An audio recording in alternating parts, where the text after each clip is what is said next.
오늘은 사사기 6장 말씀을 가지고 믿음의 길이라는 제목으로 같이 말씀의 은혜를 나누기를 원합니다. 40년 동안 태평 성대가 드보라 사사의 통치기간 동안에 이어지게 됩니다. 바로 드보라는 그 주변에 있는 가나안 족속들을 물리치고 나름대로 이스라엘의 어떤 태평 성대를 가져오는, 또 하나님의 어떤 귀한 축복과 은혜 가운데 많은 사람들이 그 안에서 태평 성대를 보내게 되고 있습니다. 늘 언제나 우리 삶이 평안할 때는 언제나 평안할 것 같지만, 또 그래서 우리가 자꾸 나태해지기가 쉽습니다.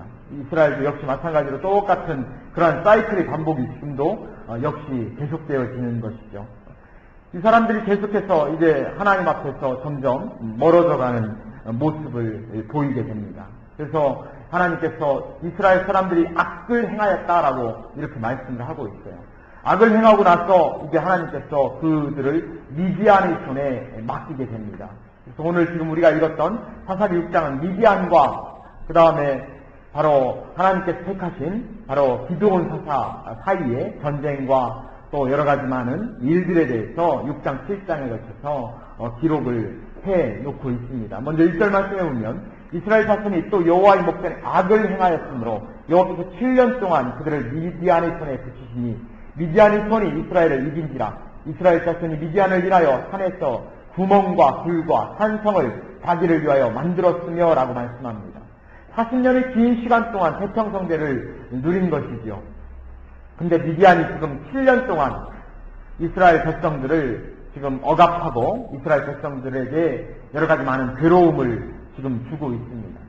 반성할 때는, 자기가 잘 나갈 때는 영원히 잘 나갈 것 같은데 바로 새로운 반전이 또 이와 같이 시작된 것입니다. 이스라엘의 수치가 시작된 거죠. 그래서 미디안으로 인해서 산에서 구멍과 굴과 산성을, 즉 쉘터를 얘기하는 거죠. 자기를 위하여 만들었다라고 하는 얘기는 다 산으로 도망갔다라고 하는 것이죠. 우리가 전쟁이 나면 어떡합니까? 다 산으로 가지 않습니까? 산에 가면은 그래도 우리가 숨을 구멍이 있으니까 산으로 다 도망가는 거죠. 지금 이스라엘 백성들이 미디안 사람들을 피해서 산으로 지금 다 도망가서 산에다 구멍을 파고 굴을 파고 또 자기를 위해서 거기다 피난처를 만들고 거기서 숨어서 지금 생활하고 있는 바로 그런 신세로 전락을 하게 되었습니다. 바로 이러한 어려운 상황에 처하게 되니까 또다시 이스라엘 사람들이 하나님께 또 울부짖습니다. 하나님께 울부짖고 우리를 좀 제발 좀 살려주세요. 7년 동안 미디안 사람들이 괴롭히니까 이 7년이라는 기간도 짧은 기간이 아니죠. 긴 기간입니다. 우리가 지나고 있는 시간일 때는 우리가 너무 길어요. 그러나 지나고 나면 짧은 것처럼 보입니다. 가령 예를 들어서 우리 한국 전쟁 같은 경우 3년 아닙니까? 근데 지나고 본 우리 세대에서 봤을 때는 한국 전쟁이 굉장히 짧아 보이잖아요. 3년. 금방 지나가겠지. 그러나 실질적으로 그 고통 속에 있는 사람들에게 이 3년이라고 하는 것은 말 그대로 지옥과 같은 그런 3년입니다. 우리가 1998년에 IMF가 맞았을 때 IMF로 인해서 많은 사람들이 직장을 잃고 또 많은 사람들이 어려움 속에 있었는데요. 뉴질랜드에서도 역시 마찬가지로 환율이 너무 올라가니까 그때 많은 사람들이 일 안 하던 사람들이 택시 운전하고 그 다음에 일 안 하던 사람들이 직장에 취직을 하려고 하고 현지에서 직업을 얻으려고 하고 많은 그런 움직임들이 있지 않았어요? 한 3년 정도의 기간이 우리가 지나고 나서 보면 짧아 보이지만 그 당시에는 그들에게 뼈를 깎는 고통의 순간이었다, 이런 얘기죠.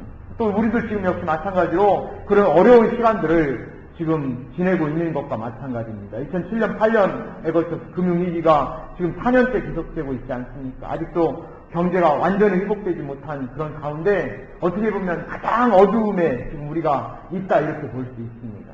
가장 어려운, 이제 그 어려운, 가장 어두운 그런 새벽을 맞을 수 있는, 새벽을 기다리기에는 또 너무 어두운 그런 지금 지경에 지금 우리가 처해 있는 것이죠. 새벽이 올까 안 올까, 어둠이 계속될까 아니면 새벽이 올까 하는 그런 가운데 많은 사람들이 고통 속에 있는 것이 바로 지금 우리가 지금 지나고 있는 바로 지금입니다. 이런 어려움들은 지나고 보면 짧은 것이지만 그러나 지나고 날 때는 굉장히 큰 어려움이고 고통 그 자체인 것이죠. 7년 동안 미디안 사람들이 이스라엘 백성들을 괴롭히니까 이제 하나님께 무릎 꿇고 엎드리면서 살려달라고 아우성을 지금 치고 있는 이스라엘 백성들의 모습입니다. 이제 하나님께서 그 부르짖음을 들으셨어요. 하나님께서 들으시고 사자를 보내서 기드온을 지금 찾아보냅니다. 기드온을 찾아보내서 기드온 너를 하나님께서 이스라엘의 구원자로 세웠다라고 이렇게 지금 말을 하고 있습니다. 8절에 보면 이렇게 얘기합니다. 내가 너희를 애굽에서 인도하였느며 너희를 그 종되었던 집에서 나오게 하여 애굽 사람의 손과 너희를 함께하는 모든 자의 손에서 너희를 건져내고 그들을 너희 앞에 쫓아내고 그 땅을 너희에게 주었다. 하나님께서 지금 이 말씀이 과연 무슨 뜬구름 이런 엉뚱한 말씀이야 생각이 들지 몰라도 하나님께서 지금 이 말씀을 왜 하시는 겁니까? 내가 너희에게 애굽에서 인도하여 내었다라고 하는 과거를 상기시켜주는 겁니다. 내가 너희들을 애굽에서 인도해낸 그 하나님인데 너희들은 그 큰 은혜를 잊어버렸다라고 지금 이야기를 합니다. 애굽이라고 하는 가장 큰 나라, 그때 당시에 근동에서 가장 큰 나라 아닙니까? 가장 큰 나라 중에서 하나님께서 그 백성을 인도해내셨어요. 구원해내셨다 이런 말이죠.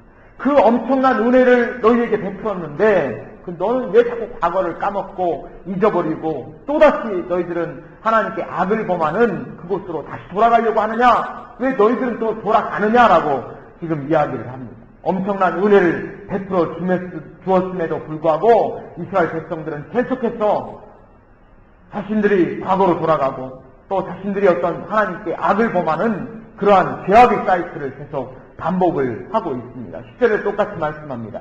내가 또 너희에게 이르기를 난 너희 하나님 여호와니 너희 거한 아모리 사람의 땅의 신들을 두려워 말라 하였으나 너희가 내 목소리를 청종치 아니하였느니라.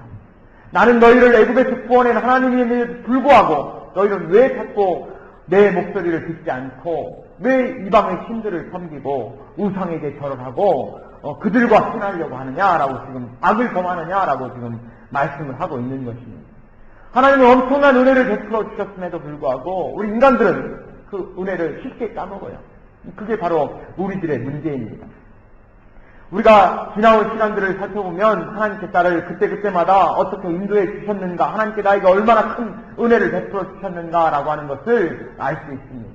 그런데 우리가 하나님께서 우리에게 베풀어 주신 그 엄청난 은혜를 너무 쉽게 까먹는다는 데 문제가 있습니다. 그래서 하나님께서 우리에게 축복을 해주시고 우리 육신에 평안해지면 우리는 신앙의 게으름과 나태함에 빠져 들어갑니다. 하나님께 기도하지 않습니다.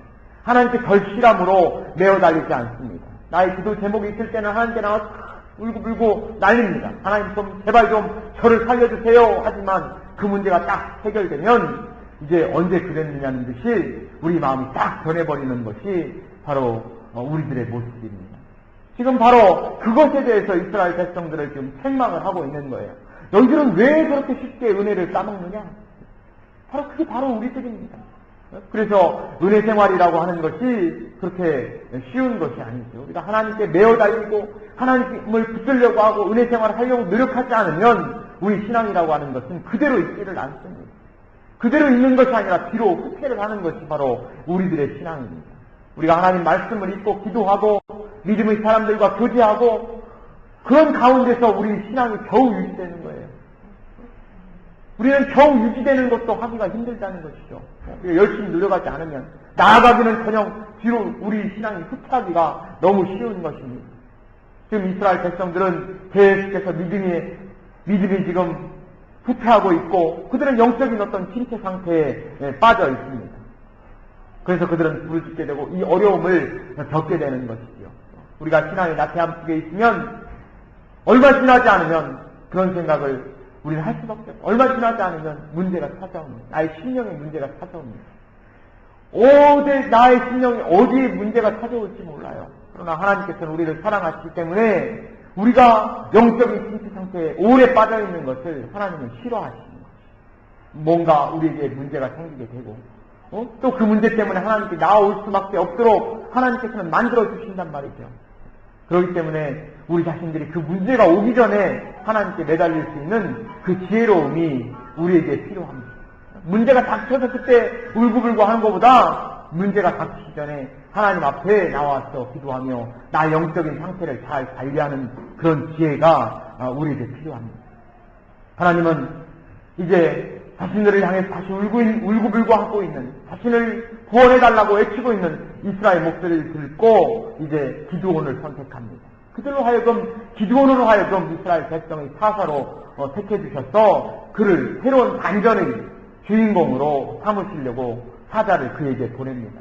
근데 우리가 기드온이라고 하는 사람을 보면은 여러 가지 문제가 많은 사람이라는 것을 우리는 쉽게 알 수 있습니다. 우리가 읽었던 사사기 6장 11절에서 24절까지 기드온이 가지고 있었던, 또 사사를 만났을 때 하나님께서 너를 사사로 임명하셨다라고 하는 말을 들었을 때 기드온의 반응들을 보면 우리는 기드온이 어떤 사람인가라고 하는 것을 쉽게 알 수 있습니다. 기드온은 다른 사람이 아니라 바로 우리와 같은 똑같은 사람이라고 하는 것을 우리는 쉽게 알 수 있어요. 그는 결코 특별한 사람이 아닙니다. 우리같이 평범한 사람이고 특별한 믿음을 가지고 있는 사람도 그는 결코 아니었어요. 첫 번째로 기드온은 겁장이었습니다. 11절에 보면 이렇게 말씀합니다. 요아스 아들 기드온이 미디안 사람에게 알리지 아니하려 하여 이를 포도주 틀에서 타작하더니 여호와의 사자가 기드온에게 나타나 이르되 큰 용사여 여호와께서 너와 함께 계시도다. 바로 여호와의 사자가 그에게 찾아갔을 때 기드온이 뭘 하고 있었냐면 미디안 사람들에게 알리지 아니하여 하여 밀을 포도주 틀에서 은밀히 타작하고 있습니다. 용기가 없는 사람이고 그는 숨어서 일을 했던 사람입니다.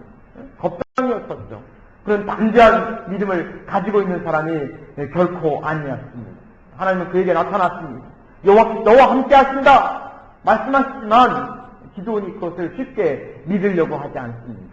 자기는 겁이 많은 사람이고 자기는 능력이 없는 사람이고 나는 무지한 사람인데 내가 어떻게 그러한 엄청난 일을 할 수 있느냐, 그는 뒤로 물러섭니다. 또한 기드온이 가지고 있던 두 번째 문제는 그런 영적인 무지의 소유자입니다. 그는 영적으로 민감한 사람이 결코 아니었어요.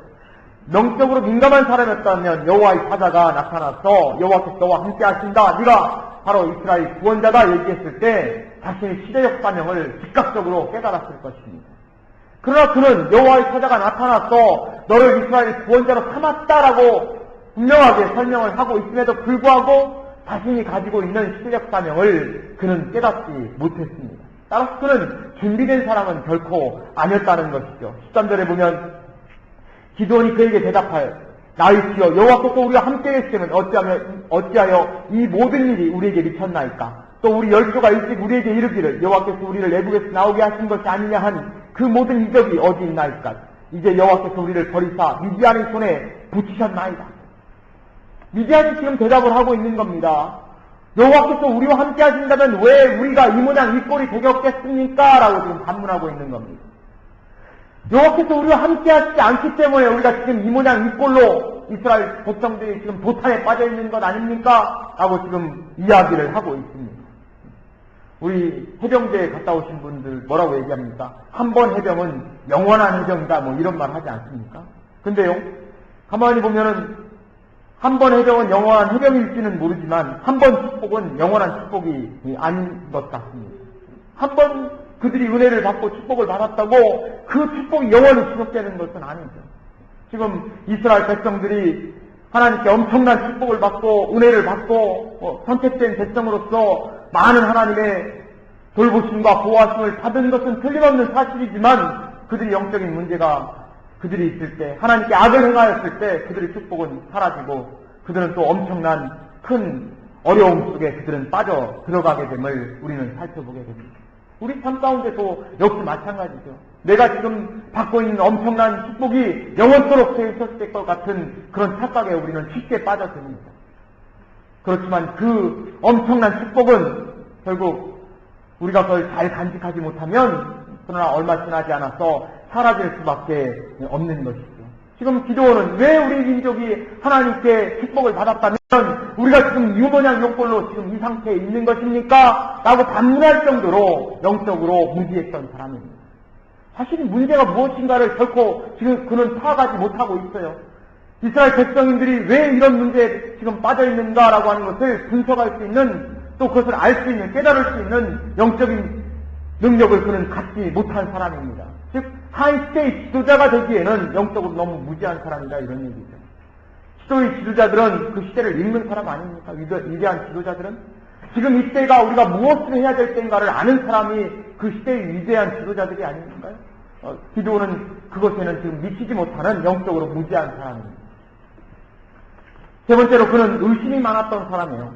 14절에 보면 너는 이 내 힘을 의지하고 가서 이스라엘 미디안의 손에서 구원하라. 내가 너를 보낸 것이 아니냐라고 말씀합니다.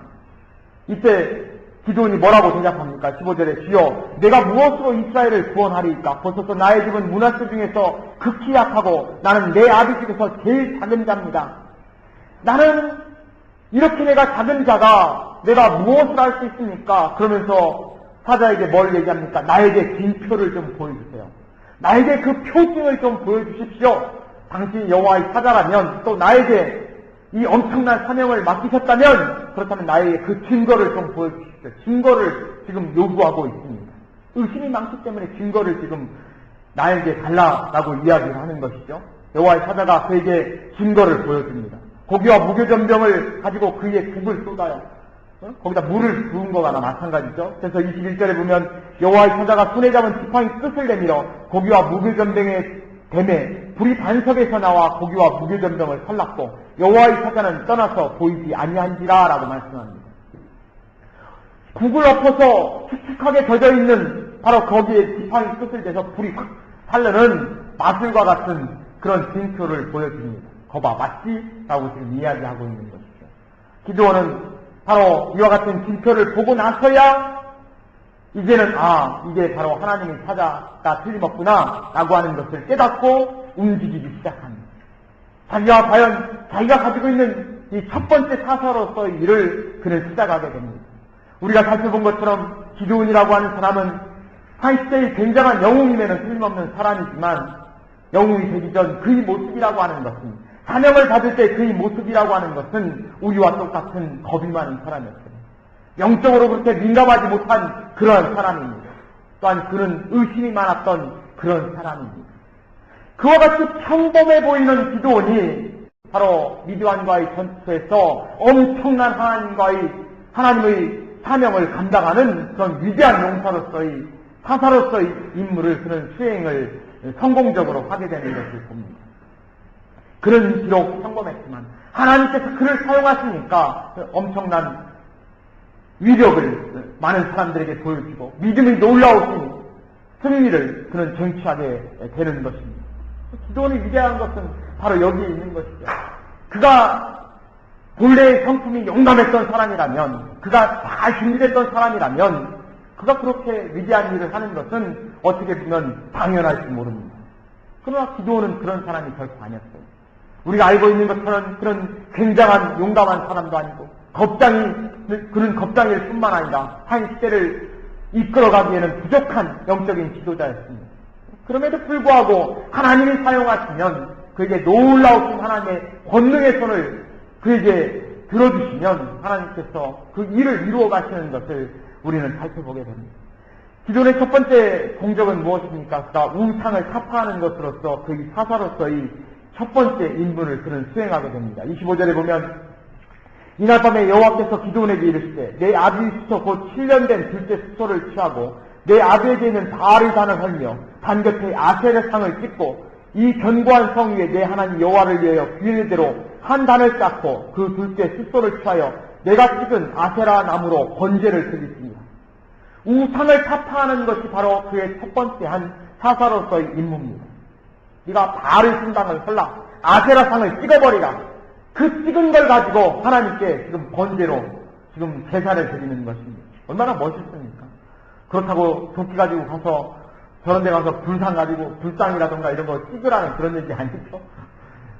예전에 그런 적 있지 않습니까? 그 캠퍼스에 그 정승을 이렇게 세워놨는데요. 대학교 그 어떤 CC 멤버인가 누가 기독교 단체 사람들이 거기 가가지고 정승을 대버렸어요. 그래서 이게 우상이다 대버렸습니다. 그런 걸 얘기하는 게 아니죠. 지금 그러나 이 기드온이 했던 첫 번째 것들은 이스라엘 백성 그 땅에 세워져 있는 바알의 단을 헐어버리는 겁니다. 아세라 상을 찍어버리는 것입니다. 그것이 바로 그 첫 번째 그가 한 것입니다. 그런데요, 이때 당시만 해도 그런 일을 할 때만 해도 기드온에게는 담대함이 부족했던 것처럼 보입니다. 그러니까 하기는 하지만 그의 마음속에 두려움이 있었어요. 첫 번째 사사로서 임무지만 그 마음속에 두려움이 있기 때문에 이 일을 감히 백주에 행하지 못하고 밤에 행했다라고 성경은 그렇게 기록을 하고 있습니다. 마음에 두려움이 있었지만 그 두려움을 극복했다는데 기드온에게 있어서의 위대한 점이 있는 것입니다. 그의 마음속에는 두려움이 있었죠. 하나님이 사명을 감당하는 데 있어서 두려움이 없는 사람이 어디 있겠습니까? 그러나 그의 마음속에 그 두려움이 있었지만 그러나 그 두려움을 자신이 신앙으로 이겼다는데 그 신앙의 위대함이 있는 것입니다. 우리 마음속에도 역시 마찬가지로 때로는 얼마나 많은 두려움들과 어려움들이 우리 안에 있습니까? 그러나 우리 자신들이 그것을 담대하게 이길 수 있는 용기가 있는 사람이라면 큰 문제가 안 되지만 용기가 없는 사람이라면 우리는 떨 수밖에 없는 것이죠. 결단을 내려야 될, 믿음이 결단을 내려야 될 바로 그 순간에 내 마음속의 두려움을 우리가 어떻게 극복할 것인가? 이것이 바로 그 사람이 진정으로 하나님을 의지하는 사람인가 그렇지 아니하는 사람인가를 결정하는 중요한 잣대가 된다는 것입니다. 그는 비록 겁이 났고 그에게는 비록 어려움이 있었지만 그걸 극복을 했습니다. 극복을 하고 자신의 임무를 수행을 하게 됩니다. 그런데요, 이스라엘 사람들이 이제 기드온이 아세라 상을 찢고 또 바알 신상을 무너뜨렸다라고 하는 소식을 들으면서 이스라엘 사람들이 이제 이 기드온을 잡으려고 쫓아옵니다. 30절에 보면 성읍 사람들이 요아스에게 이르되 내 아들을 끌어내라. 그는 당연히 죽을지니 이는 바알단을 흡파하고 단곁에 아세라를 찍었습니다. 이제 우리는 큰일 났다 이겁니다. 그만큼 이스라엘 사람들이 얼마나 영적으로 무지하고 얼마나 하나님께 범죄한 사람이고 우상 숭배를 했던가라고 하는 것을 얘기해주고 있는 것입니다. 옳은 일을 했음에도 불구하고 그 사람을 칭찬하지 않습니다. 너 왜 그랬어? 이렇게 얘기합니다. 왜? 그때 당시에 시대의 흐름이 그랬으니까. 바알에게 절하는 것도 아세라상에 절하는 것이 당연스럽게 생각했던 것입니다. 우리가 생각해보면 이상한 것이죠. 아니 왜 여호와께서 우상 숭배하지 말라고 그랬는데 왜 이 사람들은 왜 그런 신상을 세워놓고 우상 숭배를 했을까? 우리가 보는 관점에서는 너무 이상합니다. 그러나 그때 당시에 시대의 흐름이 그렇어요. 사람들이 다 그 길로 가는 겁니다. 그 길로 가는 것이 당연한 것이냐 그렇게 생각했던 때가 바로 그 당시였습니다. 그렇기 때문에 기드온이 옳은 일을 했음에도 불구하고 기드온을 향해서 손짓을 하며 기드온을 잡아 죽이려고 합니다. 얼마나 우스운 모습입니까? 바로 이러한 것들이 어떻게 보면 우리 시대 현재에도 있는 것이죠. 어제 제가 토요일날 보면서 한 영화를 하나 봤는데요. 그게 뭐냐면 불편한 진실이라고 하는 엘고어 예전 부통령 있죠. 조지 부시하고 대통령 선거에서 경쟁을 하다가 자기가 득표를 더 많이 했음에도 불구하고 미국 어떤 선거 시스템의 어떤 그런 구조적인 문제로 인해서 대통령직을 수행하지 못했던 사람이 바로 엘고어 부통령 아닙니까? 이 사람이 일평생 동안 환경 문제에 대해서, 특별히 글로벌 워밍에 대해서 이 사람의 일평생을 바친 사람이라는 것이죠. 그래서 많은 의회에서도 역시 마찬가지로 그가 정치에 있던 목적도 하나가 바로 이 글로벌 워밍이라든가 기후 변화 이런 문제를 위해서 그가 정치에 그가 몸을 담았고 그 안에서 굉장한 많은 일들을 했지만 지금도 그에 의해서 많은 일들을 하고 있지만 그 이야기를 다큐멘터리 형식으로 쭉 찍어놓은 그런 영화입니다. 근데 거기서 보니까 참 너무나 지금 현재의 우리 기후 변화나 이런 것들이 무시무시할 정도로 왜 이렇게 우리가 가끔 그런 생각 하지 않습니까? 요즘 왜 이렇게 기상이변이 많은가? 태풍이 엄청난 큰 태풍이 왜 그렇게 자주 오는가? 미국에도 얼마 전에 토네이도 와서 350명 죽지 않았습니까? 또 뉴질랜드에서도 얼마 전 그 토네이도에서 1명 죽고 몇 명, 9명인가 다쳤지 않아요? 또 홍수가 또 엄청난 홍수가 지금 오지 않습니까? 때때로? 또 가뭄이 엄청나게 또 한쪽은 홍수인데 또 한쪽은 가뭄이라 이런 얘기죠. 또 북극의 얼음이 다 녹는다는 사실은 우리가 다 알고 있는 거 아니에요? 근데 북극의 얼음이 녹고 그 옆에 있는 그린랜드의 얼음이 다 녹아버리면 해수면이 20피트가 상승된다고 합니다. 그래서 제가 피트라고 하는 개념이 잘 없잖아요. 피트라고 하는 말이 발 길이라는 것을 얘기하니까 보통 우리가 260mm, 270mm, 그럼 우리는 그렇고 외국 애들은 한 30mm, 300mm 신는다고 하면 30cm 정도 잡으면 20피트면 60cm 정도가 해수면이 올라오는 거죠. 해수면이 60cm가 올라오면 그럼 어떤 일이 발생하냐면 미국의 예를 들으면은 얼마 전 그 테러 났던 쌍둥이 빌딩 무너지고 그라운드 제로가 됐잖아요. 거기도 역시 마찬가지로 물로 잠길 정도가 된다는 겁니다.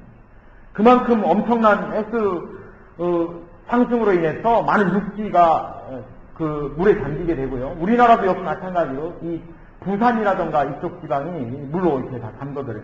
부산 그 항만시설이라는 이런 것들도 물로 잠기게 된다는 거예요. 그럼 조금만 홍수가 오면 이제 쓰나미처럼 이게 홍수 피해, 이 태풍 피해가 난다는 것이죠. 그러면서도 지금 얘기하는 것이 지금의 기후 변화의 어떤 그 심각성과 그 다음에 이렇게 어떤 상승 곡선이라고 하는 것이 여태까지 우리가 수천 년 동안 살아온 것의 어떤 그런 변화들을 단 몇십 년 사이에 이걸 뛰어넘는다는 겁니다. 그걸 이 사람은 이 일평생 걸쳐서 한 40년 정도의 그런 70년대부터 그런 정치에 입문해서 한 거의 한 40년 동안 그 얘기를 하고 다니는 거예요. 그런데 사람들이 그 얘기를 들음에도 불구하고 미국 의회에서도 지금 부시 대통령 그 전에 도널드 레이건 대통령 있을 때부터 그 얘기를 계속 얘기를 하는데 귀를 기울이지 않는 겁니다. 왜냐면은 만약에 그 사람의 이야기를 귀를 기울이게 되면 엄청난 경제적인 그런 부담을 그들이 해야 되기 때문에 막 개발을 해야지 되고 그래야지 어떤 나라가 발전하게 되고 또 그렇게 되면 나라가 발전해야지 또 사람들이 자기의 표를 몰아주고 그럼 정권을 유지해 나가고 뭐 경제 발전이 돼야 돈도 벌고 이런 것 때문에 이거 묵살을 왔다는 거예요. 묵살에 왔는데 지금에 와서 보니까 그의 말이 옳았다라고 하는 것이죠. 우리가 지금 다가올 세계라고 하는 것이 이 엄청난 변화의 세계 속에 우리는 지금 다가오는 것입니다. 올해도 무슨 일이 생길지 우리는 아무도 상상을 못합니다. 우리가 잘 알고 있는 것처럼 얼마나 많은 태풍이 몰아올지, 얼마나 많은 홍수가 다가올지, 또 어떠한 기상의 이변이 우리에게 다가올지.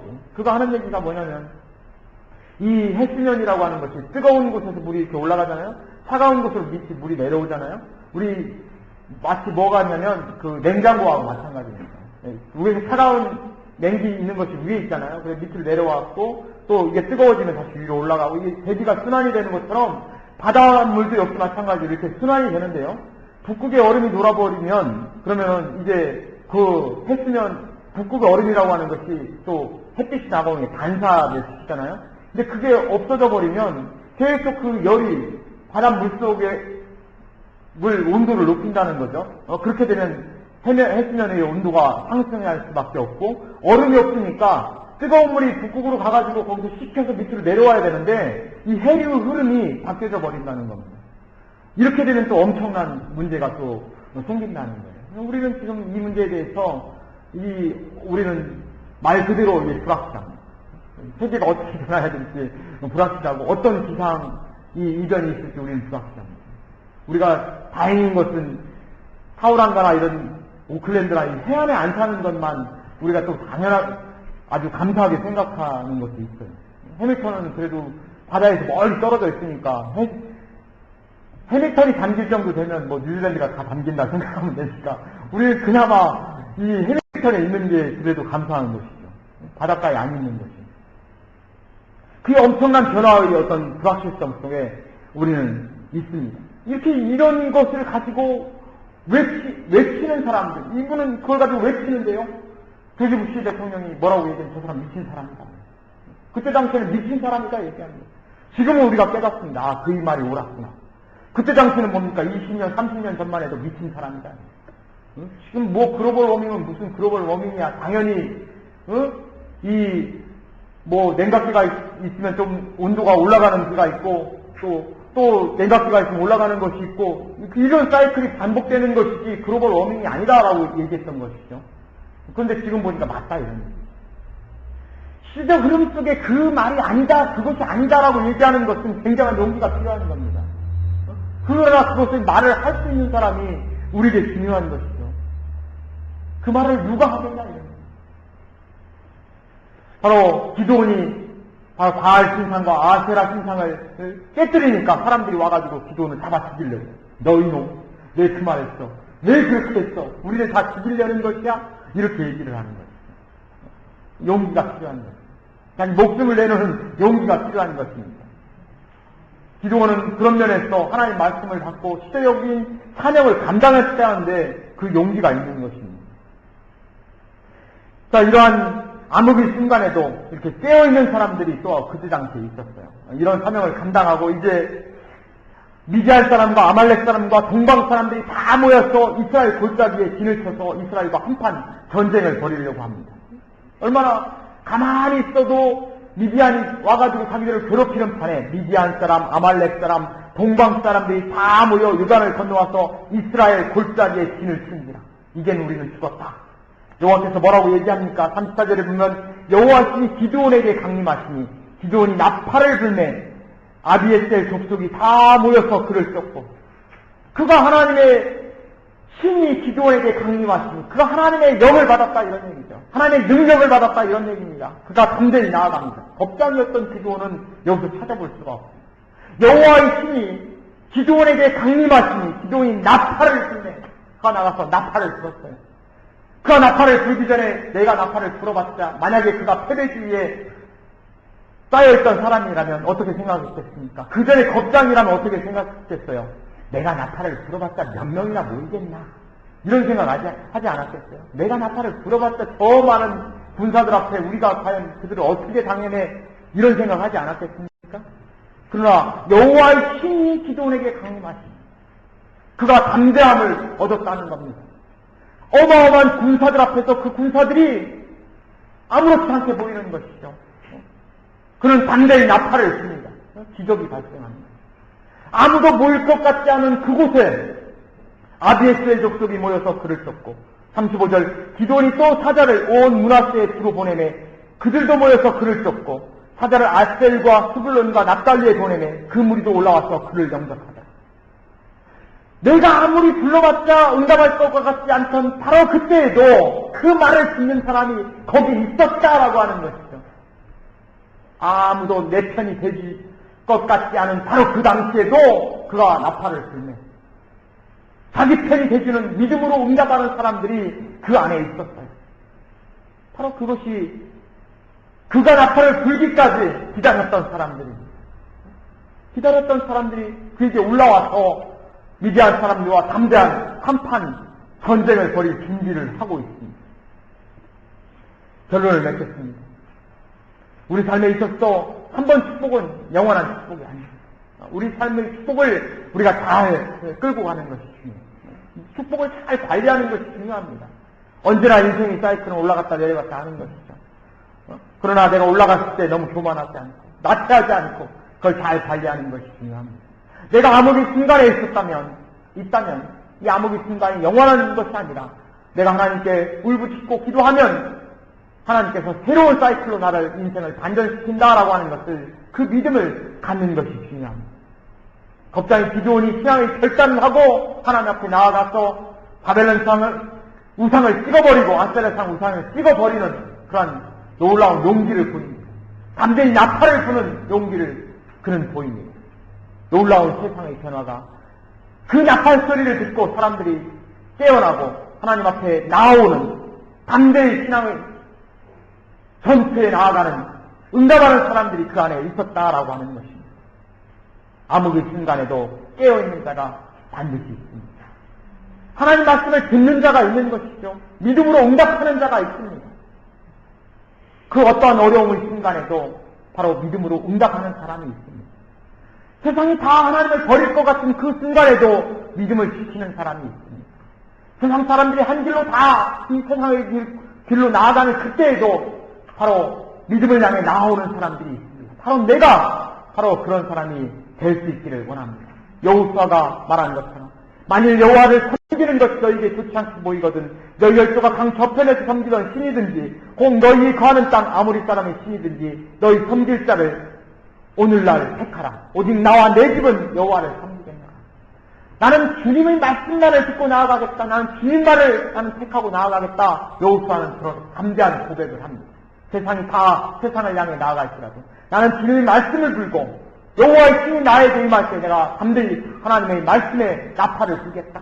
하나님 말씀에 응답하겠다. 그 담대함을 가지고 믿음으로 늘 언제나 결단하며 나아갈 수 있는 그래서 우리에게 부여되어 있는 하나님 놀라운 축복을 우리가 늘 언제나 잘 간직하며 하나님이 새로운 영적인 세계로 우리를 이끌 때, 새로운 축복의 세계로 이끌 때 바로 내가 주인공이 돼서 담대하게 나아갈 수 있는 저희 모두가 되실 수 있기를 주님의 이름으로 간절히 축원드립니다. 기도하겠습니다. 사랑과 은혜가 충만하신 주님 감사합니다. 우리에게 주어진 하나님의 놀라운 축복과 어려움들은 참으로 축복 속에서 하나님의 은혜를 깨닫게 하시고 어려움 속에서 또한 하나님의 은혜를 깨닫게 하여 주셨습니다. 우리 인생의 사이클 속에서 늘 언제나 주님의 말씀에 응답할 수 있는 저희들이 될 수 있기를 원합니다. 늘 언제나 우리 담대한 믿음으로 주님의 말씀에 응답하여 나아갈 수 있는 저희들이 또한 될 수 있기를 원합니다. 주님 우리에게 신앙적 결단을 요구할 때 주님 나를 보내주옵소서 우리가 담대히 나아갈 수 있는 그러한 믿음의 결단 있는 용사가 되게 하시고 아버지 하나님 참으로 아무리 순간에도 늘 언제나 깨어서 주님의 말씀을 듣는 사람이 있고 하나님 편을 택하는 사람이 있고 또한 주님께서 우리를 사용하실 때 또한 내가 담대히 하나님의 나팔의 도구가 되어서 하나님 내가 주님의 도구로 사용될 수 있는 저희들이 또한 될 수 있기를 원합니다. 우리 가정이 또한 그런 가정이 되기를 원하고 또한 우리 신앙이 또한 우리 믿음이 또한 그러한 응답할 수 있는 그러한 믿음의 사람들이 될 수 있기를 원하오니 아버지 하나님 우리가 늘 언제나 여호수아의 고백처럼 너희 섬길 자를 오늘날 택하라 오직 나와 내 집은 여호와를 섬기겠다 말씀하셨던 그 여호수아의 고백이 나의 고백이 되어서 늘 언제나 하나님을 제일 신앙으로 해서 늘 쫓아갈 수 있는 저희들 될 수 있도록 주님 인도하여 주옵소서. 감사드리며 우리 주 예수님 이름으로 기도 올리옵나이다.